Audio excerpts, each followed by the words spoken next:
check that you can hear me. Wave your hands if you can hear me. All right. I'd like to wish everyone Tashi Dedek. It seems like the most, what do we say, time-sensitive way to say it. Tashi Dedek to everyone. And we will begin, as usual, by reciting the prayers for going for refuge and rousing bodhicitta. So please think to yourselves, just think about the meaning as we recite the prayers. If we just mouth the words without thinking about the meaning, then it doesn't do much good. The point of reciting prayers is so that we can think about the meaning of the prayers as we recite them. So, and this reason, it's important to think about the meaning. Now, of course, we're reciting them first in Tibetan, so that's just how it goes. But but there's the translation underneath that you can read, and then we'll recite them in English. So those of you who don't speak Tibetan then can also get them in, get the meaning from the English. So please, whenever we recite, it's important to have both the words and the meanings together. So please recite this with both your head and your heart in the same place.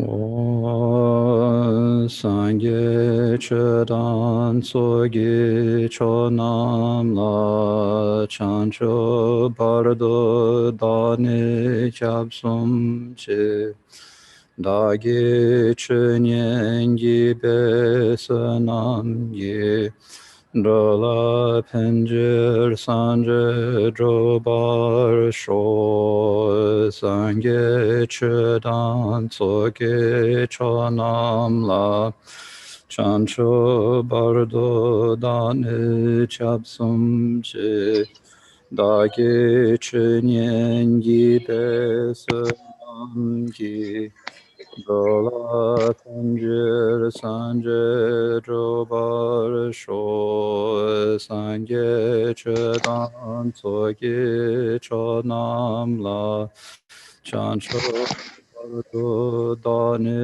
Kyapsum Je Dagi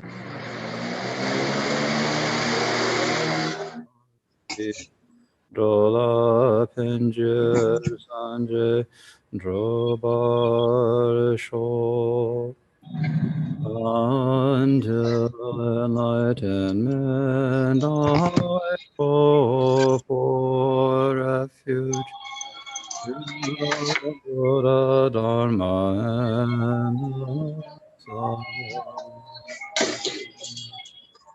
By the merit of my listening to the Dharma, I reach Buddhahood to benefit beings. Semjen Tamje Dewa Dan Dewe Judan Dembar Jurji Donga Dan Donga Ji Judan Rawa Jurji Donga Mebe Dewa Tamba Dan Min Rawa Jurji Nirin Shatan Nitan Rawa Tanyan Shatan Nebra. If you know the extension of the person you are trying to reach, you may dial it at any time. Tabe Abiyami. Please press 1. Someone is not muted. Tabe Anfolgado. Press 2. Just 1 second. There we are.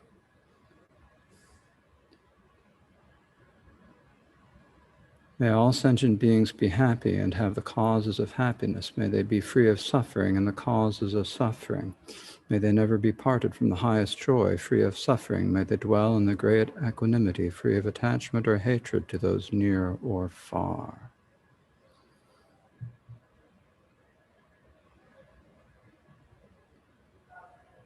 So please think to yourself that we are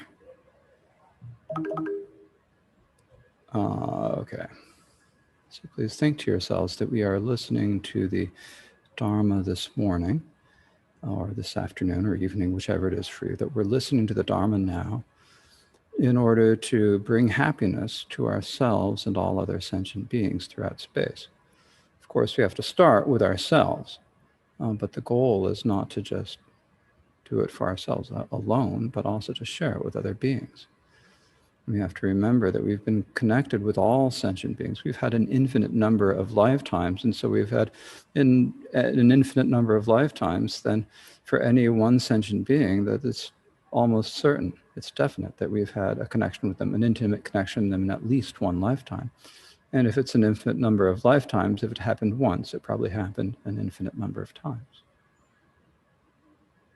So we have these great connections where all sentient beings have helped us. We can also just think about how we are all interdependent in the moment. We can see this on the earth where we all depend upon each other for food, for clothing. Humans depend upon animals. Animals sometimes depend on humans. We're all interrelated. And whatever other beings are there that we don't see with our eyes are also part of the network, part of the interdependence. Those beings who are on other planets are also somehow related to us. And so if we bring ourselves happiness, it's important that if we really want to be happy ourselves, we have to bring happiness to others. When we bring happiness to others, bringing them temporary happiness is good, but it's temporary. So the best is to bring them permanent happiness, which in Buddhism we call Buddhahood. And so we need to try to achieve Buddhahood ourselves and to bring all sentient beings who we've had such strong connections with in the past and in the present. And we need to bring them all to the state of Buddhahood. In order to do this, we have to practice a path that's going to bring us there. And the Buddha taught a path that brings us there. It's the path of Buddhism. And to follow the path, we have to reach Buddhahood, we have to meditate. In order to meditate, we have to listen and contemplate. So think to yourselves that we are listening this morning in order to bring all beings to Buddhahood and listen with this motivation of bodhicitta. And the Dharma that we are listening to is the Treasury of Abhidharma by Vasubandhu, as explained by the 9th Karmapa Wangchuk Dorje in his commentary, Youthful Play. Of the 8 chapters of the Treasury, we are speaking about the 5th, the teachings on the paths and individuals, the 5 paths, the different types of individuals, and so forth. And this section has 3 parts. There is the discussion of the paths, the discussion of individuals, in other words, like what do we call someone who's at a certain stage on the path? And what are the different types of people on that type of path? Or different types of beings. They're not all people. Then this last section is a specific explanation of the paths. So we're speaking about the first, the discussion of the paths. This explanation of the paths has 4 parts: the link between chapters, the essence of the paths, the focus of the paths, and how the paths arise. So we have been spoken about the first 3, and we are in the section on how the paths arise. And this has 2 parts, and explanations of how to enter the paths. In other words, and then, an explanation of how to enter the paths, and then an explanation of how to meditate. The explanation of how to meditate has a discussion of the support, the attributes of the support, the meditator, someone who has few desires and is content. And then the stages of the path one meditates upon. So we spoke about the first yesterday. And so today we're speaking about the stages of the path one meditates upon. And this also has 2 parts: the methods for tranquility, or shamatha meditation, the methods for insight meditation. So the methods for shamatha meditation have 2 parts: the order in which to begin, and then the actual methods of samadhi meditation. So where do you begin? Well, the problem is that we're attached to things. We have to overcome our 2 types of attachment. If you are attached to things you desire, if your problem is desire, which it is for a lot of us, you need to meditate on repulsiveness, which we spoke about yesterday. In other words, when you want to meditate on desire, the problem is you're seeing that thing that you desire as being desirable. So you need to counteract that by looking at it as undesirable. And that's why we meditate upon the repulsiveness meditation for our own bodies. And then also if we feel attraction to someone else, then you can meditate it upon that for that other being. This is not a meditation we do so much in the Tibetan tradition. It's talked about, and among the monks there is a little bit of discussion about it. But we will, but generally it's not talked about so much. It's not a very popular topic. People these days, when you look at the Buddhist websites, people want to talk about Buddhism and relationships. And if you want to talk about Buddhism and relationships, thinking about the person that you are related to, that their body is a sack of filth filled with the 36 different types of disgusting substances, is not actually a good thing for a worldly relationship, right? So it's not a popular topic, but it's important to think about this and to remember. So next we have come to the meditation on the breath. So this is for the antidote for people who have too many thoughts, meditating on the breath. And so the meditation focused on the breath has two parts. It has like the common overview and then the particular explanations, the explanations of the different methods and so forth. So here the common overview of the path begins on page 441 of the book, or here we are, the meditation focused on the breath. And once again, I'm just going to rearrange my screen. Okay. So the meditation focused on the breath, the common overview reads, the mindfulness of breath is full knowing, or prajna. When you're practicing mindfulness of breathing, what type of mental factor, what type of cognition is it? It is prajna. It's being able to discern what is from is not, what is dharma from what is not. It is on 5 levels. That means of the different levels of the 3 realms, it's on 5 of them. And its sphere, or what it's looking at, is wind. You're looking at the breath, which is wind by nature. Desire realm, it's on the support of someone who's in the desire realm. Even though the sphere, the level might be different, but the body is a desire realm body. And outsiders do not, non-Buddhists do not have it. So that's the basic meaning of the root text. So here now, then, the commentary reads, the mindfulness of the in-breath and out-breath. So you're paying attention to your breath as it moves in and out. And it is the full knowing, or prajna, that knows the two just as they are. In other words, it's just paying attention to your breath and knowing what they are, looking at them, knowing them. So it's called mind. Why is it called mindfulness? If its nature is prajna, why don't we say the prajna of the in and out breath as opposed to the mindfulness? Well, the reason is because it is produced by and arises out of the power of mindfulness. So you have to have mindfulness. And the meaning, I often say this, you've probably heard me, if you've heard me before, you've heard me say this probably. Mindfulness means remembering. Remembering, in the instance of meditation, it means remembering the instructions. When you remember the instructions, then you are aware. So it brings the quality of awareness. And then as you're aware, then that allows your prajna a chance to really operate and really to look at what you are aware of, what you are being mindful of. And so in this way, it's based on mindfulness. If your mind is just all over the place and you're not mindful, if you don't remember that you're supposed to be meditating, then it's going to be difficult. So the mindfulness of in-breath and out-breath is the full knowing that it knows the two just as they are. But it is produced by and arises out of the power of mindfulness, and therefore it is called mindfulness. So it's concurrent only with neutral feelings. So of the 5 different feelings, it's only associated with a neutral feeling. It's not associated with pleasant feelings. It's not associated with unpleasant feelings or suffering.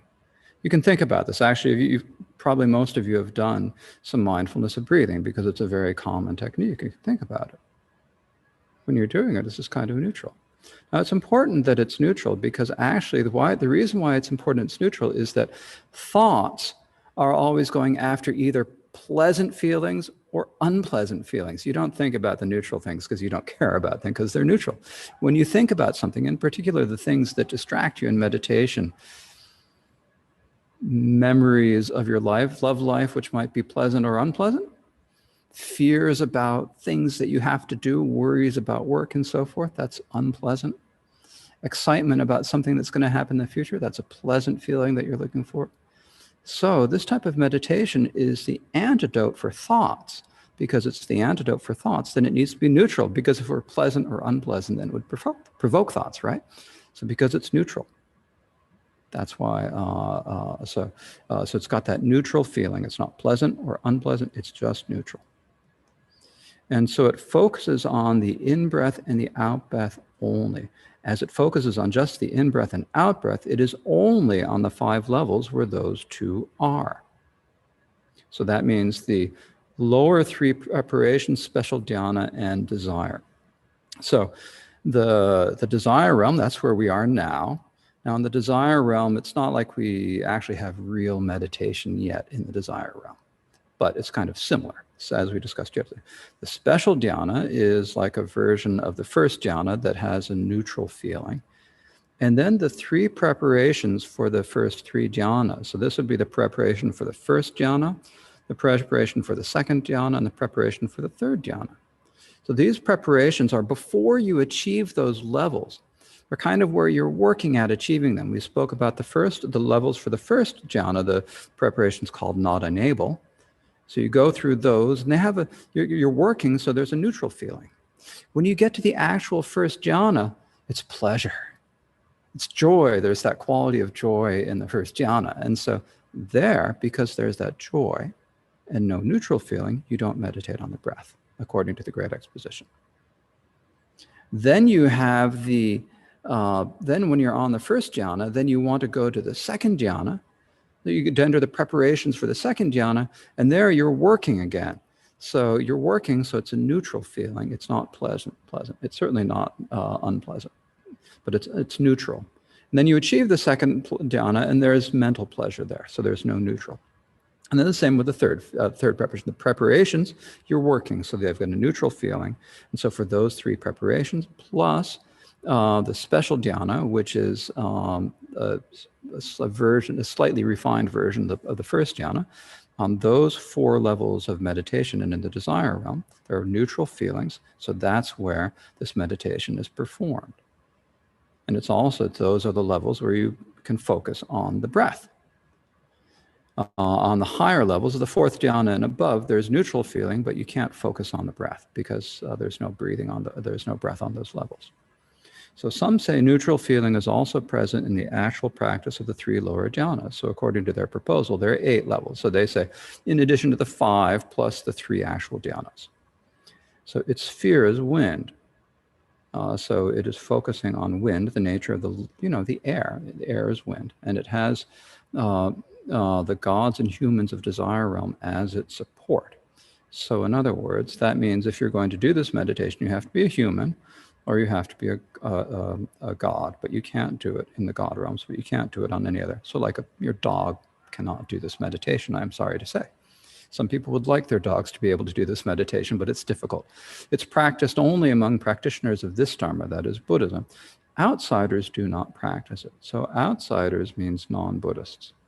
So the reason why it's said that non-Buddhists don't practice this meditation is that non-Buddhists don't have scriptures that teach it.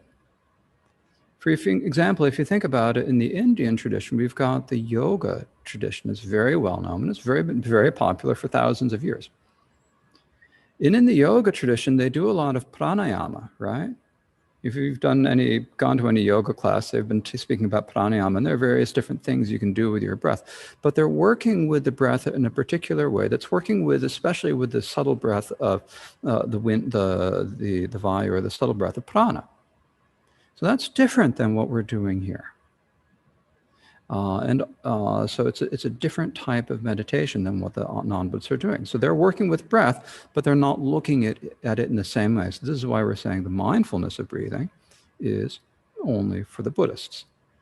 Now you might think about it, well, lots of people these days count breathing. In yoga classes, they'll teach you how to meditate by counting your breath. Yes, that's true, but in the 4th century, it was different. In the 4th century, this is a specifically Buddhist meditation. So that's the basic nature of our meditation focused on the breath. And now we come to these classifications of the method of meditation. And so there are 3 points here. Let me get the screen share going again. The particular explanation has the 3 points. And the first of these is the classification of the methods of meditation. So there are different types of meditating on breathing, or different stages. Those of you who have taken teachings from Mingyur Rinpoche may find this material familiar, because he speaks about this often when he speaks about shamatha meditation. So the 6 types are counting and so forth.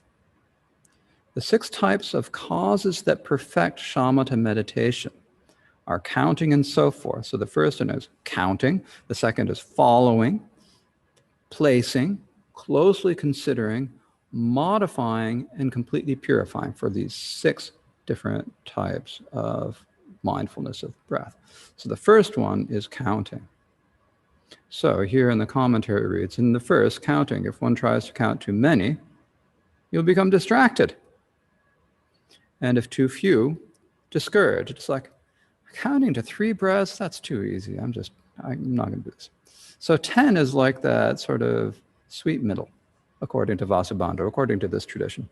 Actually, there are different traditions that say different things. Like Dapo Tashi Namgyal says in his, in his Clarifying the Natural State, he says, start with 3. When you can do 3, then do 7, then do 10, then do 12, then 21. Mikyo Dorje and another set of, the 8th Karmapa Mikyo Dorje and another set of instructions says that you start with 10, then you increase the number until you can do 108. I saw some instructions by, I think it was Drupape Makarpo, where he said, you start with 10 and you increase the numbers until you get to 21,600. So there are different instructions in different traditions, right? 21,600 basically means that's the number of breaths you take in 24 hours. So it means being able to just count your breaths without getting distracted for 24 hours continuously.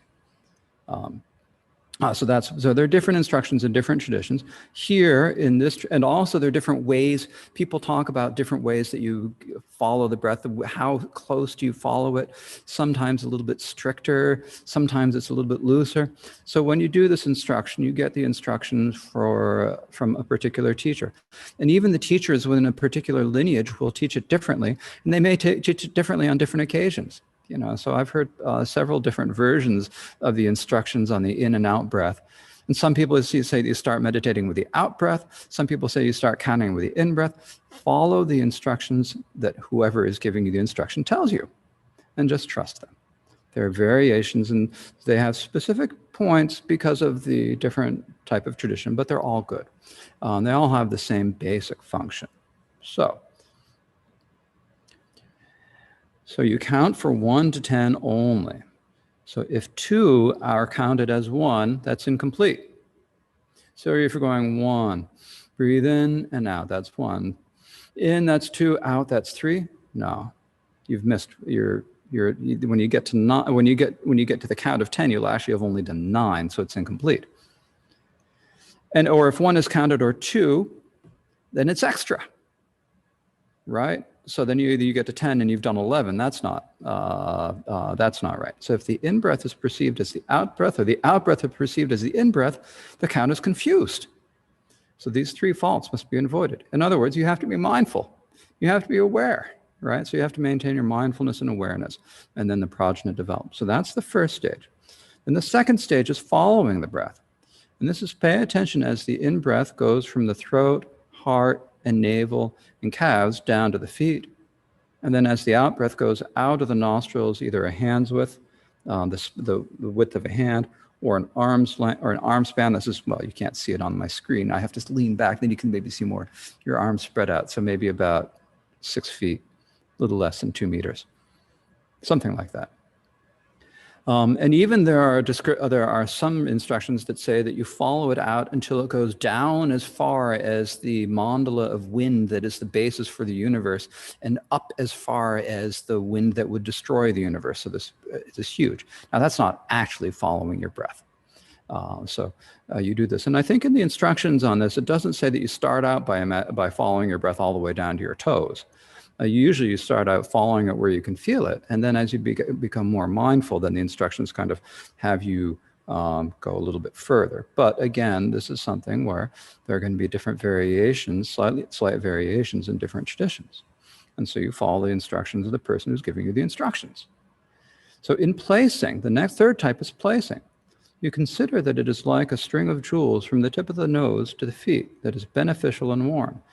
And so as you are placing it, you feel like it's a string of jewels coming in, and you kind of notice, is it pleasant or unpleasant? Is it beneficial? Is it harmful? What does it do? Then you breathe out. What does it do? So that's just the placing. And the next one is closely considering. This is noticing actually when you're breathing in, you're breathing in wind. But actually the wind that we're breathing in is actually made up of many different things. It's got the 8 substances of earth, water, fire, air, form, scent, taste, and touch. 8 substances on the physical level. And then you've got the mind that's looking at it. And the perceiving subject of full knowing or project includes the 4 name aggregates, so considered as the 5 aggregates. And so as you breathe in, there is a feeling. It could be pleasant, unpleasant, or neutral, probably neutral in this case. You've got the conception of thinking. It is warm, it is cold. In other words, giving it, attaching like a name to a quality to it. Then there are the other mental factors. Those are the factor of formation. And then there's just the mere awareness. That's your consciousness. So it has all the 4 name aggregates. And so it has all 5 aggregates, right? So then in modifying, the next one is the mind that focuses on the breath engages a higher along the path as far as supreme dharma until the last stage of the path of joining. So in other words, you're using this meditation on the breath as a support for the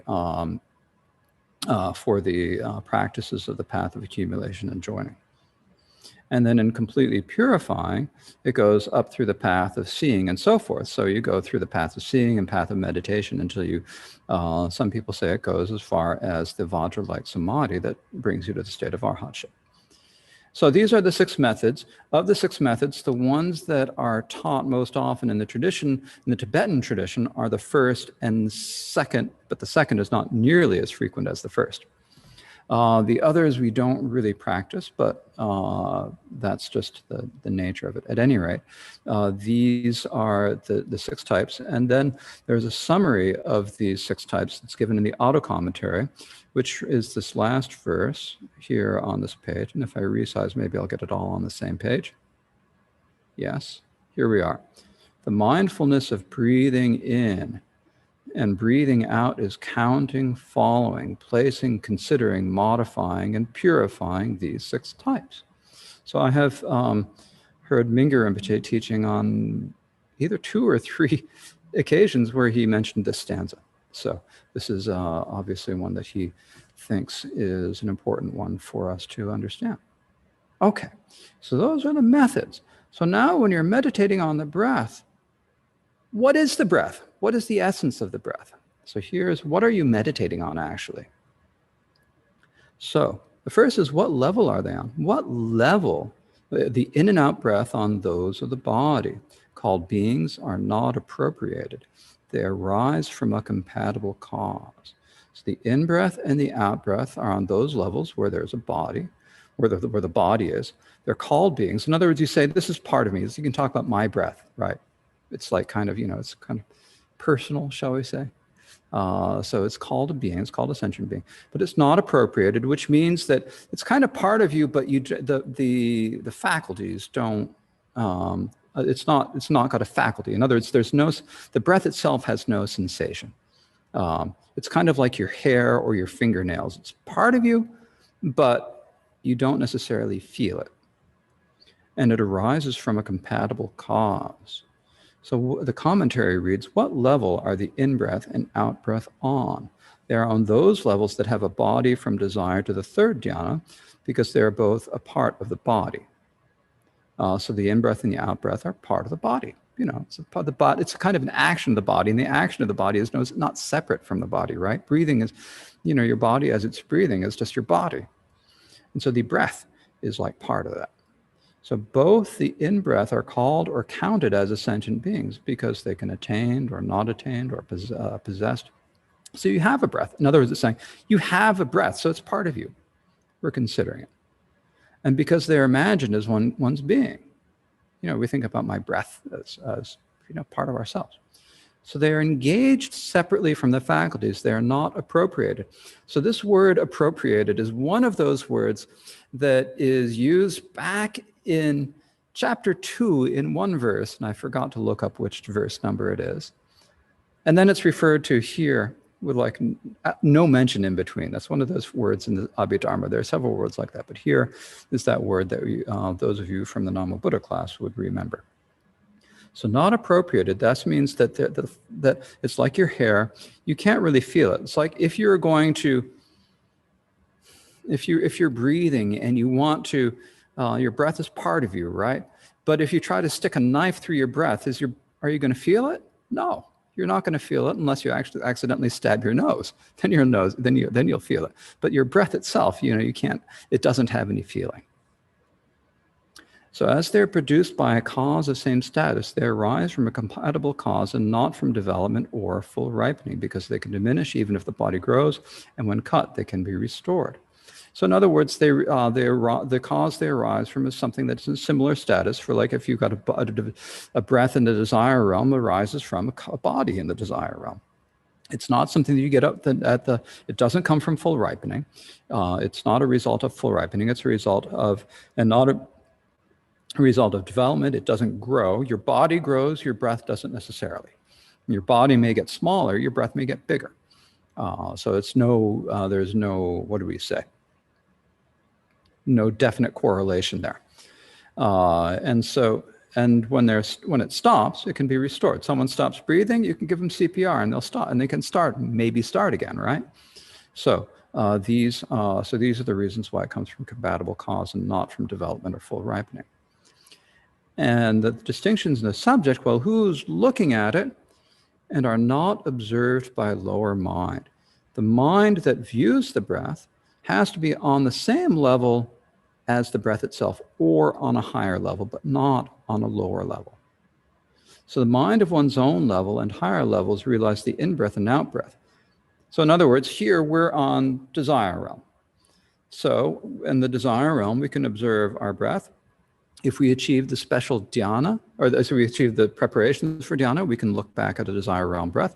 Or if while we're in the desire realm, we can achieve the dhyanas, we can look, or on the preparations for the dhyanas, for example, we can look back at the desire realm breath. But when you're on the lower level, you can't perceive anything on the higher level, and so therefore you can't look at the higher the breaths of the higher levels, even by the lower mind of conduct or emanated mind. So these are different types of minds you have when you're in dhyana meditation. The minds that so you're in dhyana meditation when you're doing something, then you have the mind of conduct. Or if you make an emanation, you emanate yourself as, I don't know, a turkey or something, and then you can. At that point, there's a mind of emanation that can observe the breath, but not of the higher realms.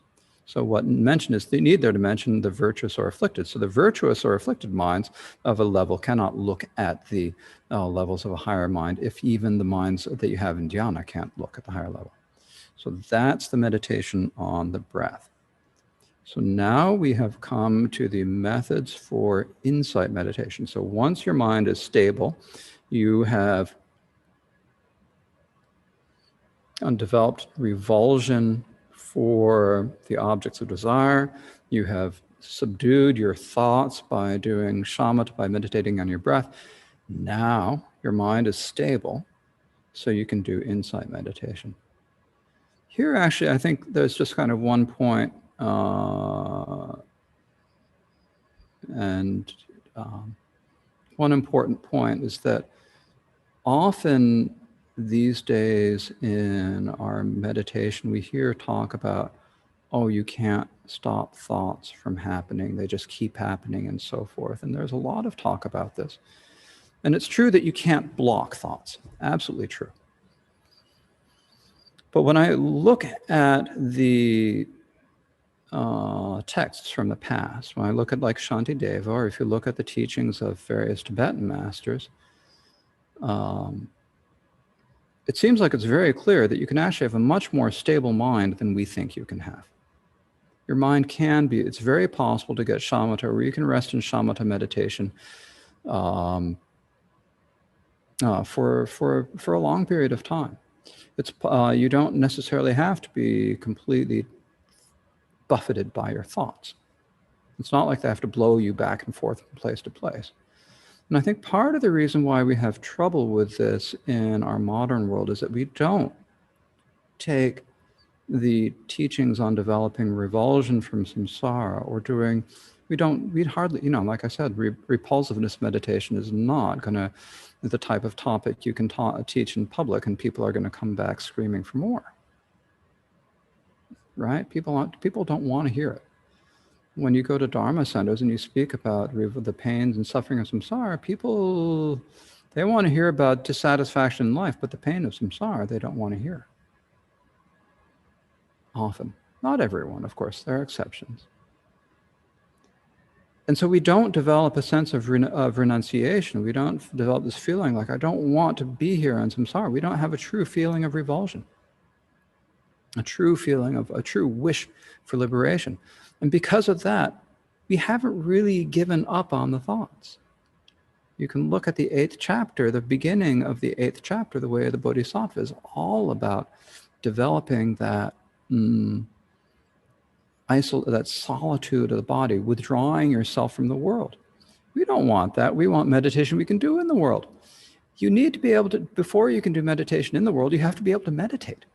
And if you're going to be able to meditate, you first have to take yourself back. Most people, almost everyone. We all want to be the exceptional people who can immediately meditate without actually taking the time to withdraw from the world. We want to meditate in the world. Fine, if you can. If you have an extraordinary teacher, it's possible. But even with an extraordinary teacher, it's not so easy.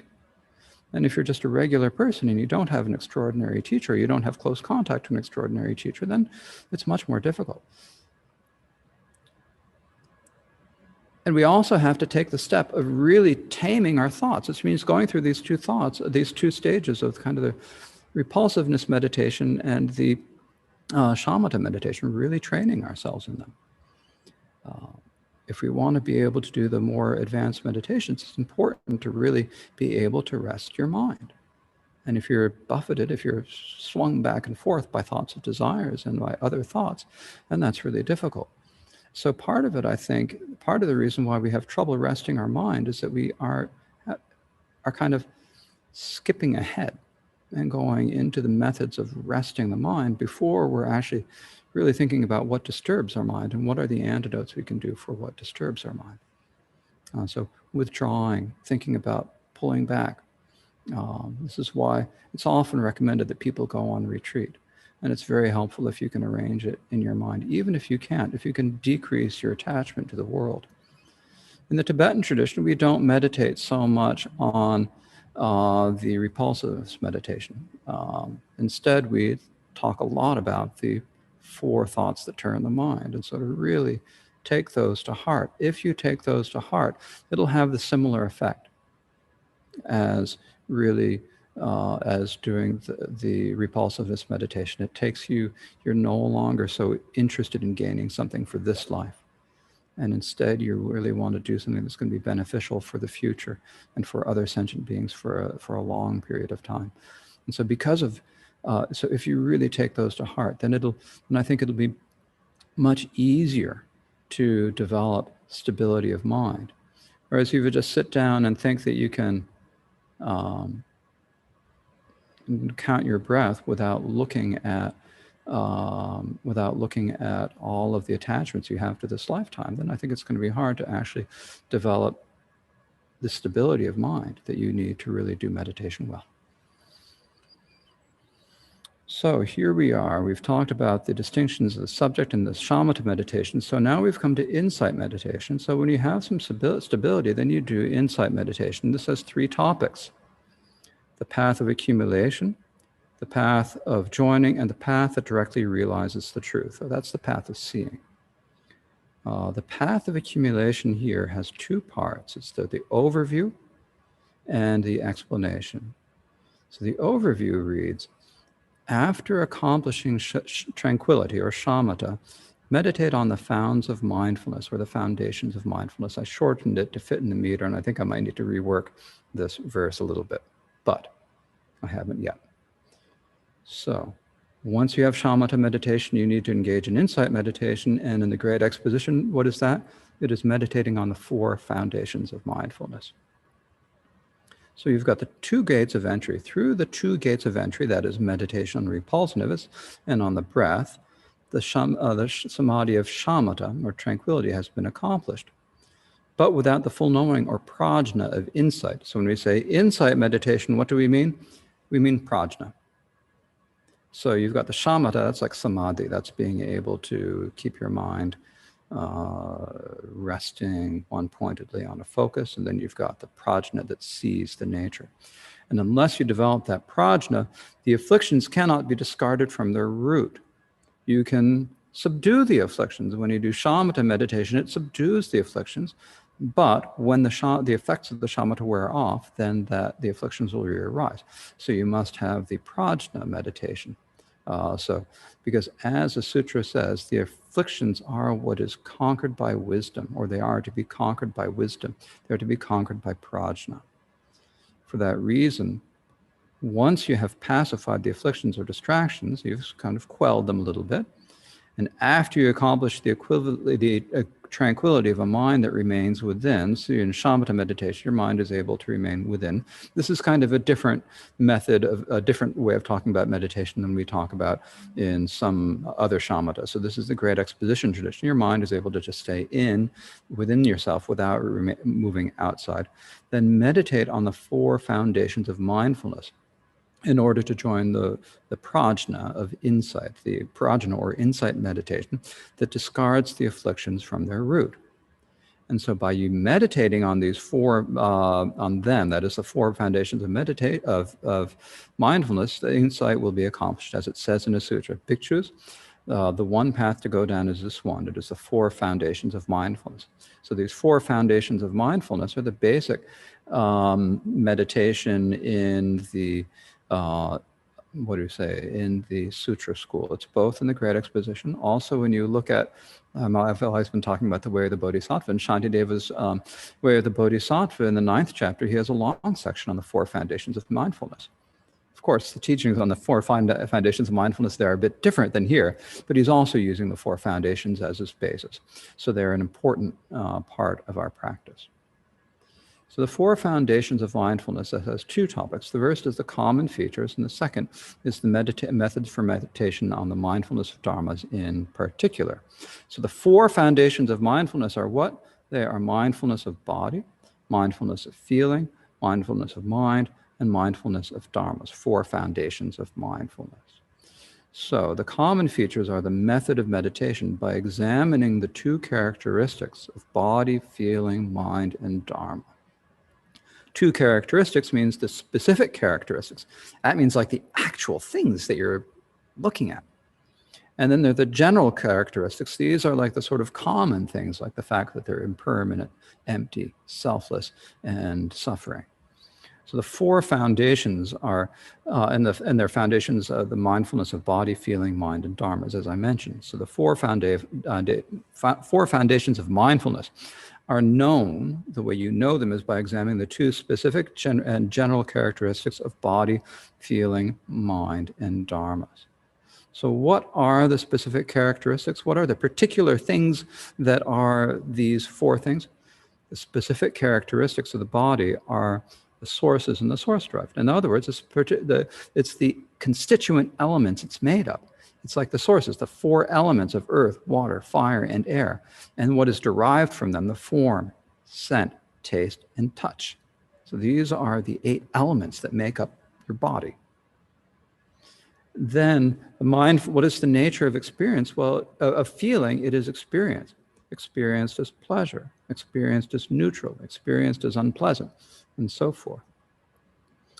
When you're talking about the mindfulness of mind, what is the nature of mind? Well, mind is knowing something. It's the focus on that thing. That's knowing that. And the mindfulness of dharmas are the conceptions, formations, and non-compound dharmas other than body, feeling, and mind. So basically everything in the fourth aggregate of formations and the third aggregate of conceptions. So that's the specific. So it's basically looking at the constituent, the dharmas, the small things that make up the body and the mind. The mind, the atoms, the mental factors, and the moments of consciousness. So now the general characteristics are seeing that all composites are impermanent, defiled dharmas are suffering, all dharmas are empty and selflessness. So this is, you're looking at it, these are something that applies. So it doesn't matter what it is. If it is defiled dharma, whether it is the elements that make up your body or the mind and mental factors that make up your consciousness, these are all suffering. They're all impermanent. They're all empty and selflessness. So then the characteristic of suffering is incompatibility with the nobles, or disagreeable to the nobles is another way of saying. This is another translation of the same Sanskrit word, pratikula. So it's it's like, it's the nobles, it's kind of incompatible or disagreeable to them. And so that is what we mean by suffering. So it's basically what the nobles perceive to be suffering. So that's the nature of it. Now, what is the essence? When we talk about the mindfulness of these four things, well, what is it by nature? Is it the mental factor of mindfulness? And what is it? The essence is it's full knowing, or prajna from listening, etc. So it is the prajna that is born of listening, the prajna born of contemplation, the prajna born of meditation. And the others are from connection and focus. Well, it's the others, the other things that are associated, which would mean basically the aggregates of form and form, feeling, and so forth that are connected to it. And then there are the things that they focus on, which are the body, feelings, mind, and dharmas. And so in this sense, it's actually everything. So to read the commentary, the essence of the four foundations of mindfulness is prajna, full knowing, or prajna. From a sutra, it says, the viewing of body in the body is the foundation of mindfulness. Another quote is saying, viewing the body in the body and resting is the foundation of mindfulness. So this is prajna. It's we call it mindfulness, but it's actually, the essence is prajna, because it's seeing the nature. You're looking at it. You're knowing it. So that full knowing, that prajna that is born from listening, that is from listening, contemplating, and meditating, but it's not that attained by birth. So when you're born, you naturally have a certain amount of prajna, right? Everyone has a certain degree of prajna. In fact, we always have prajna every cognition, but it might be weak or it might be strong. But this is the particular type of prajna that you get when someone teaches you, hey, you need to do these four foundations of mindfulness meditation, and here's how you do it. That's the listening. Then you contemplate, and then you do it. And that's the meditation, right? So that's the way you develop it. The word mindfulness is used because these are produced by the power of mindfulness. That is, it's because you're mindful, then you develop the prajna. If you aren't mindful, you're not going to develop anything. You're just going to be distracted. Mindfulness, again, meaning remembering what you're supposed to be doing in the meditation, remembering the instructions, following the instructions, and then you develop the benefit. Or in the master's explanation, this simultaneously applies mindfulness. So at the same time as you have prajna, you also have mindfulness that keeps you on the meditation. So it is like the foundation. It's like the basis or the natural foundation. Thus, prajna is the natural foundation of mindfulness. So in other words, when you talk about the four foundations of mindfulness, prajna is by its nature, when you have that prajna in the four foundations of mindfulness, that is by its nature, that is a foundation of mindfulness. That's what we're really talking about. That's the real foundation of mindfulness. But you also have foundations of, other things can also be called the foundations of mindfulness because they're connected to it or because it focuses on them. So its companions, the others that are concurrent with it, are from their connection, are called connected foundations of mindfulness. So what's connected to that prajna? You've got that prajna, But at the same time as you have that prajna, you also have a consciousness. So that consciousness is like a connected foundation of mindfulness. You also have feeling. You also have form, because you're on a level of dhyana. And so you have the undefiled vow, the imperceptible vow of the dhyana. This is something we discussed last year. So here it is. So that's a factor of the aggregate of form here. And also the other mental factors that are associated with are also the connected foundations of mindfulness. And then their focus, what they're looking at, and body, feeling, mind, and dharmas are the focus of both the mind and the both the prajna and the associated factors. So they're called the focused foundation of mindfulness. So in this way, so for this reason, the Bhikshu Sutra says, Bhikshus, that which we call all dharmas is a synonym for the four foundations of mindfulness. Because any phenomenon, any dharma, is either a focus of the foundation of mindfulness, or it is connected to the foundations of mindfulness, or it is prajna. They're all included. So it's all phenomena. All phenomena are the four foundations of mindfulness. In other words, it's not just merely thinking about your body, merely thinking about your own feelings. There's a lot more that is associated with the four foundations of mindfulness. They're really very profound meditation. And there's the order. The order is as they arise. So according to the most great exposition people, the orders that they're given in the order of body, feeling, mind, and dharmas, because that's the order that they have to come, because you can't meditate on dharmas before you've meditated on your body. Because the earlier ones are coarser. So the order of earlier and later is, according to some from the great exposition, the same as the order in which they arise, because the earlier ones are coarser and easier to realize. So the body, like it's really, yeah, I got a body. I can tell I've got a body. It's easy to distinguish that you have a body, and then you can sort of look at the nature of the body and see, oh, actually it's made up of the form, feeling, scent, taste, earth, water, fire, and air. And you can look at that, and you can examine that and see its nature. Feeling is a little bit more subtle than that. But once you have that foundation of feeling of mindfulness of the body, then you can look at your feelings. And when you see, so once you, as it says here, first the body is easy to realize, and so that is how they're seen. So first the body is easy to see. You're looking at the body, you notice it. Then you have the feelings. They're more subtle. But eventually, as you practice this, then you can notice those feelings arising. You can notice that mental factor, and you can see that mental factor. Then the consciousness is even more subtle than that. So it's harder to realize, because seeing that consciousness is hard. And then even more subtle that are realizing all those other mental factors, all the other dharmas, all the other things that you're looking at. And so that's the order. They're from the coarse to the subtle, or the easier to realize to the harder to realize, according to some of the great exposition. Then here, if we pick this back up, it says, the master says, it is because on the basis of the body, desire arises. So the reason is, first, you have the body, because that's the basis for feeling desire. And then the next clause, which is attached to or manifested desire as feeling, actually, this is a little bit wrong.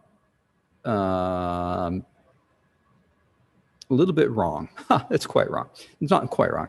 What we are attached to or manifestly desire is feeling, right? So what we want, what we are attached to is feeling. We're attached in particular to feelings of pleasure. We're attached in kind of a negative way to feelings, to unpleasant feelings. Now those feelings, this disturbs the mind. And then because of that, because our minds are disturbed, we are unable to abandon the affliction. So this is another explanation of the order. Here, Wangchuk Dorje says, the master says. The master here means Vasubandhu. So Wangchuk Dorje is saying this is Vasubandhu's position. When you look at the auto commentary says, it is said. So Vasubandhu doesn't present it as his own position, but who knows what this is mean? It could just be that at the end, In Sanskrit, there is a little particle that they put at the end of a sentence that says, it's like saying quote unquote. So it's like there's a sentence where Vasubandhu says this and then he says end quote. Right. So is this him saying it or is it not? This is something that, as the Tibetans would say, this is something that those scholars with great intelligence should examine. Okay. So now the quantity, why are there 4 and not 5, not 3? Why are there 4 foundations of mindfulness? It is because they are the 4 antis for the erroneous. They are the 4 antidotes for the 4 erroneous ideas. What are the erroneous ideas? They're ideas of things being clean, blissful, a self, and permanent. Those are the 4 errors. We spoke about them in the last chapter, right? Clean, blissful, self, and permanent, or permanent in a self, whichever order. So when you look at the mindfulness of the body, the mindfulness is like, or the body is like feces, so it is unclean. As you look at the body and you see it's all these different, develop the mindfulness of the body, you see that it's, blood and pus and gore and feces and all this. So it's unclean. So that's the antidote for the erroneous, for the error of clinging to it as clean. Then feelings are suffering, it says. In Yashomitra's commentary, it's a little bit more subtle. When you look at feelings, you also say, hey, here there is suffering. There's suffering here. You're seeing the suffering. Because you're seeing suffering, it's not bliss. So this is the antidote to bliss. The mind changes quickly. So you develop the mindfulness of mind, and you see that the mind is just changing from moment to moment. So it is not permanent. It is impermanent. So this is an antidote for the error of it being permanent. And then dharmas have no independent single self. So there's no self. There's no permanent autonomous self. Instead, you look at the dharmas. You see all the constituent things, and you realize that they're all coming together and falling apart. They come together because of conditions. There's no single thing there. They're not. They don't have any power. They don't have any control or any autonomy, and so therefore, there's no self there either. So these 4 foundations of mindfulness are taught as antidotes for the 4 erroneous ideas of cleanliness, bliss, permanence, and the self. More than that are unnecessary, but fewer would not include anything. So once you've overcome those 4 errors, you don't need a 5th foundation of mindfulness. Well, let's have a foundation of mindfulness of, of space. It's not necessary. It's not going to act as an antidote to anything, right? If you had only 3, then you wouldn't counteract all, so it wouldn't include everything. So that is their quantity. So now we have the method for meditating on mindfulness of dharmas in particular. So it is the foundation of dharmas that focuses on them combined. They view them as impermanent. I think it should be the foundation of dharmas, views them as impermanent and suffering, empty, and selfless. So the foundation of dharmas, after you've gone through, the final one that you get to in the stages of meditation is a foundation of mindfulness of dharmas. And it focuses on the body and all the body feeling, mind, and all the other phenomena combined together in general. It focuses on them in general would be another translation of this. So having familiarized oneself with the foundations of mindfulness that focus on the body and so forth, that means feeling and mind, that familiarization, or maybe better to say that cultivation, you've cultivated them, is the foundation of dharmas that rests on focusing on them in general or combined. So you combine them and you look at them all together. And so that means yogis who meditate upon this generally combine all the foundations of body and so forth and view them as the 4 aspects of impermanence, suffering, emptiness, and selflessness. So these are the looking at everything and seeing them as having these aspects. In particular, these are the 4 aspects of the truth of suffering. So this is talking about the path of accumulation. So the path of accumulation, when does the path of accumulation start? This is not presented in this text so much, so this is kind of a supplementary point. Basically, When you're talking about entering the 5 paths, well, when do you enter the 5 paths? How do you know that you're on the path of accumulation? Well, part of it is like here, the tradition is that you start out and you meditate upon the repulsiveness and shamatha, meditate on the breath, and then you meditate on the 4 foundations of mindfulness. And that's kind of the 4 foundations of mindfulness are presented as the meditation of the path of accumulation. Another way of looking at it is that when do you actually begin the path of accumulation? It's at that point when you develop a genuine wish to achieve liberation. You've had it with samsara. You want to be out of samsara. The suffering is no good. And then you engage in meditations in order to free yourself from samsara. So that, in other presentations, is said to be the beginning of the path of accumulation in the tradition of the Great Exposition. So when we talk like this, and there's a similar one for the Mahayana that says, when you develop uncontrived bodhicitta, that's when you start the path of accumulation. In some level, that sets the bar for actually entering the path a little bit high, higher than we'd be comfortable with. And we're beginners, when you're starting, the path of accumulation is the path for beginners. But at the same time, if you're really going to be accumulating merit, you got to have a good motivation, and that motivation should be either one of renunciation or in the Mahayana bodhicitta, right? So you've got to have a good, strong motivation. It's important to develop that motivation of renunciation first, and before you can really engage. Otherwise, if you're just doing it as kind of stress relief, it's unclear how much merit you can actually accumulate because your goal is low. The lower your goal is, the weaker your motivation. And the weaker your motivation, then the less effect the work that you're doing is going to have. If you want to have a powerful meditation, you have to have a powerful motivation. So really taking the sufferings of samsara to heart and then thinking that you have to actually liberate yourself from samsara. That's an important motivation that we have to actually practice the path, even the path of accumulation. So that's another tradition that's discussed in the teachings on the Prajnaparamita Sutras and in the Ornament of Clear Realization and so forth. But it's kind of like an important thing to think about. Am I really? Because one of the things we do is we kind of think, oh, I'm reading about these paths. There's a path of accumulation, the path of joining, the path of seeing, the path of meditation. Which one am I on? Am I on the path of accumulation or am I on joining? If I'm on joining, which part of the path of joining am I on? Am I on the level of warmth? Have I got to the supreme worldly dharma yet? You kind of want to know. Well, you got to see, have you even got to the beginning of the path of accumulation yet? Right? So that's why it's important to think about these things. Okay.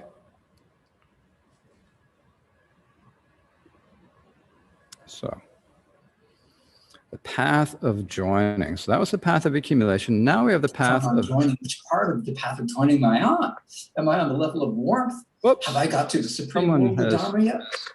You kind of want to know. Well, you got to say, have you even got to the beginning of the path of accumulation yet? So that's what. Okay. The dangers of Zoom. It's okay, actually. No worries. All right.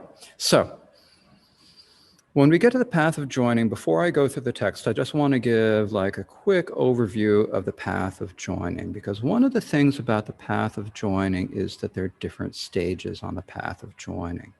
There's a stage called warmth, and then the stage of forbearance, the stage of the stage of warmth, the peak, forbearance, and then supreme worldly dharma. There are these 4 parts of this. So you go through the path of accumulation, and the end of the path of accumulation is when you're developing really stable meditation for the first time. Then on the path of joining is when you're really applying it. You're really meditating upon the 4 noble truths in a conceptual way. You aren't at the point where you're seeing the nature of the 4 truths directly yet. It's still kind of a conceptual meditation.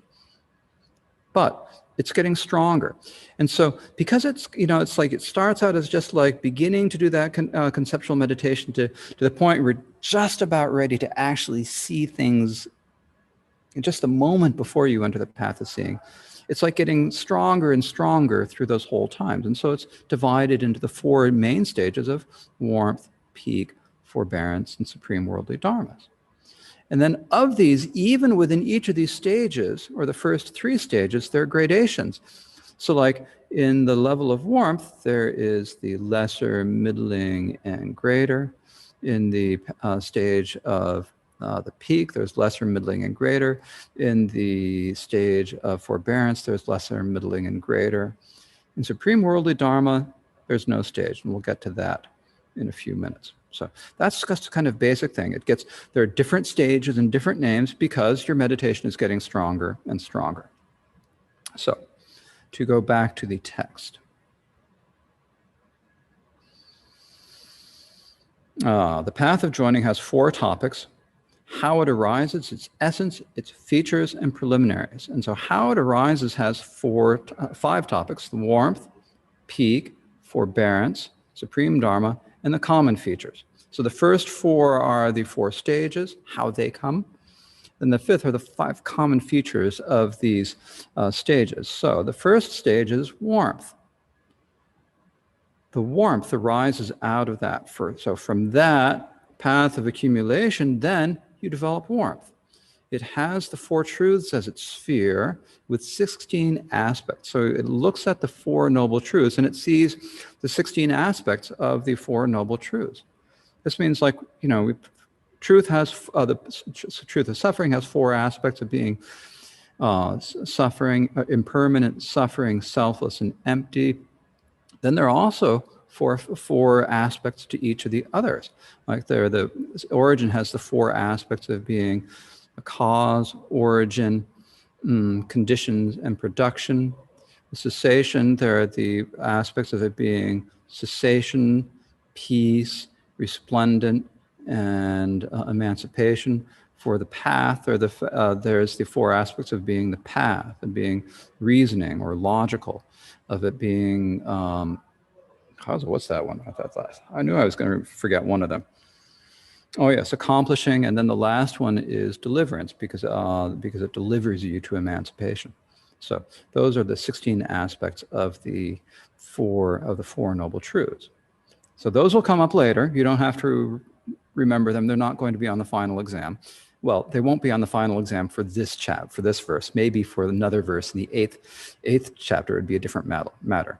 So the warmth of virtuous roots gradually arises out of that meditation on the Dharma foundation of mindfulness. So on the path of accumulation, you get to the point where you're meditating on the foundation of mindfulness of Dharmas. And then it starts getting warm. Just as when you rub 2 sticks, warmth arises as a sign of forthcoming fire. So before you had matches, and certainly before you had blowtorches or those lighters, you had to rub sticks together. And they'd start to get warm. And that warmth was a sign that you're starting to get the point where a fire is going to happen. So similar, you're getting to the point where the fire of the truth of seeing, of the path of seeing, is going to happen. So this is like the sign of that warmth is beginning. It's beginning to, it's getting there. So it's warmth. So its warmth has the 4 truths as its sphere. So the 4 truths of suffering, origin, cessation, and path. And it focuses on the truths of the higher and lower realms of cessation, since it cannot focus on them in a single moment. So sometimes you're focusing on the 4 truths in the desire realm, sometimes in the higher realms, you're kind of going back and forth. And so it's a training for Dharma knowing and forbearance. For the Dharma knowing and forbearance are the part of the stages of the path of seeing, or clear realization. So it meditates on a general way on the 4 truths of the desire realm as the 16 aspects. So it's not seeing specific things, still kind of general, which means conceptual. As a training for the subsequent knowing and forbearance, it meditates on the 4 truths and of the 2 higher realms, the 16 aspects. So just as you meditate upon the desire realm, you also meditate upon the 2 higher realms in the same 16 aspects. So it is the near training, that is the training that's getting you close. So it is the path of joining in the sense of training. So joining here, there are lots of, this is the Sanskrit word yoga and the Tibetan word jorwa, I mean like joining or training. They can have various different meanings. It is the meditation with the 16 aspects of impermanence and others. So you use those 16 aspects that I mentioned a few moments ago. So once you've gone through warmth, and again, warmth actually has kind of a lesser, middle, and greater stage. Once you've gone through the greater, then you get to the peak. And the peak, here in the topic, we have 2 points about it. There's the actual peak. Out of warmth comes peak, which is like that as well. So the warmth is similar to the peak in that it's meditation on the 2 realms, on the 3 realms in kind of at different times, and meditating on the 4 truths and the 16 aspects. So out of the gradual increase of warmth through the lesser, medium, and greater come the peak, which is like that warmth as well in focus and aspects. It focuses on the 4 truths and views them as 16 aspects. Because it is the peak of unstable roots of virtue, it is called the peak. So this is the highest. So this peak is like it's stronger. Basically, it's saying it's more or less the same as warmth, but you've got more control of mind. You've got a deeper conceptual understanding. So it's a stronger. So it's listed as a separate stage. And again, it also has the 3 stages of lesser, middling, and greater, which are not listed here. And that's kind of, it's kind of growing. It's growing stronger. But at this point, it's still not completely stable. When we say that it's not stable, what that means is that you could regress. You could fall back from it. You're not at a stage where you're just definitely going ahead. There's like a danger. So you have to be a little bit careful still when you're on this stage, because you could fall back. So that's why it's called an unstable root of virtue. But it is the highest of the unstable types of virtues, so it's called the peak. So it's a peak, so it's the peak of unstable virtues. Now, the peak and warmth share some common features. So what are they? As it says in the next topic, through Dharma, they both aim at aspects developed through others too. So they meditate on the foundation of mindfulness of Dharma, and they both focus on the aspects of the truths, and they develop through the other meditation foundations of mindfulness as well. So through the foundation of mindfulness of Dharma, they, that is both warmth and peak, first aim at and engage the aspects, the 16 aspects of the 4 truths. They are also developed or familiarized through the others. That means those foundations of mindfulness other than the foundation of mindfulness of Dharma. That means that you use all 4 foundations of mindfulness in this meditation.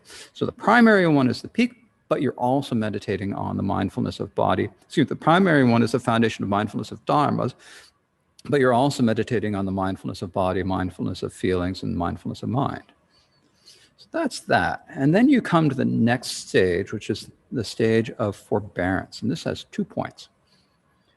There's the actual forbearance. And from that, forbearance. So from the peak, then you could come to the level of forbearance. 2 like that. Dharma's develops all of them.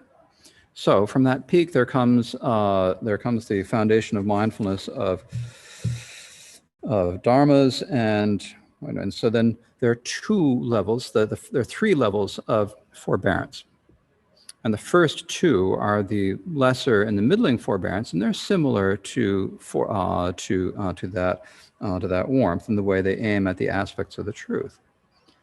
But they're developed. All 3 of the stages are developed or increased by doing the practice of the foundation of mindfulness of dharmas.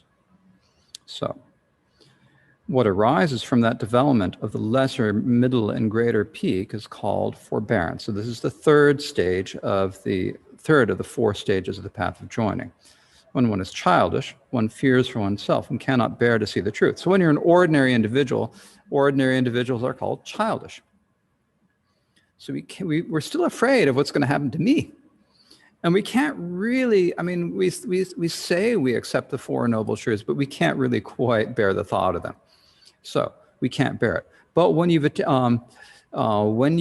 attain the warmth and the peak, one can bear the lesser and medium truth, but falls away from that. It's not stable.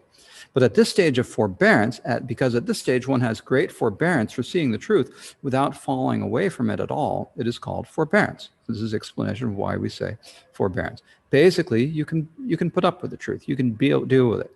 Now, you're still putting up with it. You're still able to bear it on a conceptual way. You haven't got to the actual realization yet, but there's that level. So it's a more stable, stronger meditation. So the two, lesser and middle forbearance, are like that, the peak, that is the stage of the peak that precede it, in the way they aim at the aspects of the truth. They're basically engaged in the same way. Sometimes sometimes it focuses on the desire realm, sometimes they focus on the higher realms. They kind of go back and forth between the two. The foundation of mindfulness of dharmas develops all of them, that is the lesser, middle, and greater forbearance. So all three, you increase them or strengthen them by practicing the foundation of mindfulness of dharmas. The first two each have individual aims and development, so they are also like that. But the greater forbearance is a single instant, so it is not. So it's different. So the first two, it takes some time, but when you get to that level of greater forbearance, you're getting really close to the path of seeing. You're 2 minutes, you're 2 moments away. So that's a single moment. So it's different. It doesn't focus on the higher realms and so forth. It has different, it only focuses on the desire realm, which is where you see it in the path of seeing. So it's different than the lesser and the middle. So this is said in terms of how it engages the truth. It does not engage them through the other foundations of mindfulness. So the level of the greater forbearance doesn't use any foundation of mindfulness other than the foundation of dharmas. And the reason why is because it's near the supreme dharma and the path of seeing, which use the foundation of mindfulness of dharmas. So it is the mindfulness of dharmas, which is close to those, which means the greater, the last stage of the path of joining, which is called the supreme worldly dharma, and to the path of seeing. So the object of the great is suffering of the desire realm. It is one moment. So this is the particular features of greater forbearance, this third stage of forbearance. It's only thinking about the suffering of the desire realm, not the higher realms. And it's only one moment. So it's very quick. At this point, when you're on the path, it kind of takes a while to get to this point. But once you're here, it's like it just all kind of starts going automatically. It's one moment. Because it is near supreme dharma, the object of greater forbearance is the suffering of desire. This is because supreme dharma and the first moment of the path of seeing focus on the suffering of desire. So this, which is only 2 moments beforehand, is like looking at the same thing. It focuses on that in any one of its 4 aspects, either impermanent, suffering, selfless, or empty. It is one moment. It doesn't have a continuum. So when you get to this point, it's just an instant. Then the next one is supreme dharma. So is supreme dharma, similar to greater forbearance. It focuses on the suffering of desire and is 1 moment long. So it's very similar, but it's stronger. It's worldly. It's not yet a noble path. You're still a worldly being, but this is the supreme of worldly dharmas or worldly phenomena. So it's called the supreme worldly dharmas. That's the one explanation for its name. Or another explanation of its name is that alternatively, its power leads to the path of seeing, which has no cause of same status, so it is the supreme of all that is worldly. For these reasons, it is called the supreme worldly dharma, or supreme dharma. You see the name given in 2 different ways. Sometimes it's just supreme dharma, sometimes it's supreme worldly dharma. They're synonyms. Okay, that is enough for this morning. That is where I wanted to get through today. And so I think that is enough. The important things here in this discussion, thinking about the worldly dharmas, about the 4, it's kind of remembering the path. We've got to keep an idea of the whole path. So first, what do? You meditate upon the repulsiveness and shamatha meditation, and then on the path of accumulation, you have that motivation, and you meditate on the 4 worldly dharmas, and that gets stronger and stronger and stronger. Again, there's a lesser, middling, and greater stage. According to some scriptures here, it's not brought out. Then you get to the path of joining, and then the 4 stages on the path of joining. So because it's getting stronger and stronger. So you've got peak, warmth, because it's like getting close. You're getting the signs that it's going to happen. Then you've got the peak, then forbearance, and the supreme worldly dharmas. And it's just kind of like it gets stronger and stronger. And at the end, it's it's like the fire is just about to light. It's like the ignition's about to happen. You're on that last countdown. You're a supreme world. Your last moment of forbearance is like 3, 2, 1, and then go onto the path of seeing. So the last moment of the path of the stage of forbearance is just one moment. Then you've got supreme dharma, which is one even stronger moment of meditation. Then you finally get to the first moment of the path of seeing. So that's the stages that we're going. And so it's kind of like a long time through the path of accumulation. And then the path of joining kind of accelerates. And then the path of seeing goes very, very quickly. But that is a topic for another day. So we will leave it here. I see there is a chat. Is this a question? What is the meaning of dharmas? Dharmas have no independent single self. Oh, that is a very good question. So dharmas here, the word dharma itself has many different meanings. Sometimes they list 10 different meanings that you can see in the scriptures. But sometimes it means religion, but that's not what we mean here. So here, a dharma means something that can hold its essence. That means something that, like, when you have, like, a feeling, pain, it's that quality of that feeling of pain in your mind. It's that mental factor with that quality of pain. It has its own essence. Or it is like you have an atom of earth.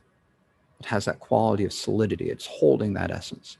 So that's just what, when we talk about dharmas, what we're talking about are those constituent elements that are put together to make up all the rest of our experience. That's primarily what we mean with dharmas.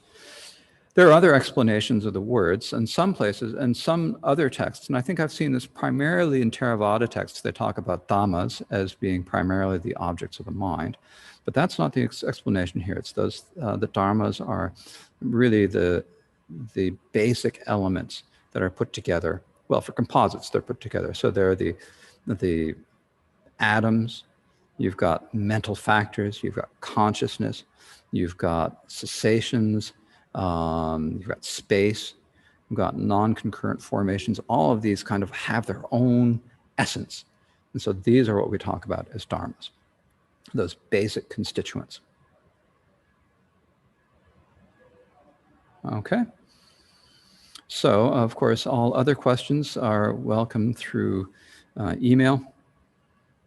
And let's now dedicate the merit of teaching and listening to the Dharma to the benefit of all sentient beings so that they may swiftly pass beyond all suffering and achieve the state of Buddhahood. And with this motivation, please recite these prayers.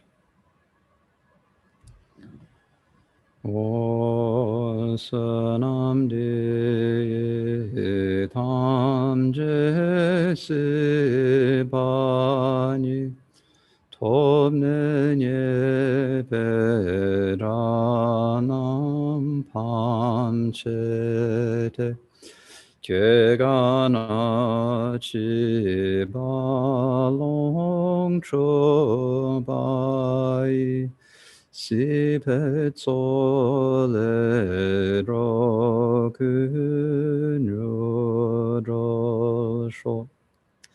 By this merit may we attain omniscience, defeat the enemy, wrongdoing and free. All beings swiftly from the ocean of existence, churned by great waves of birth, age, sickness, and death. Chanchu semcho rinpoche ma ke panam ke gyurje ke pa nyambar me par yang Gongdu Pelwar Sho.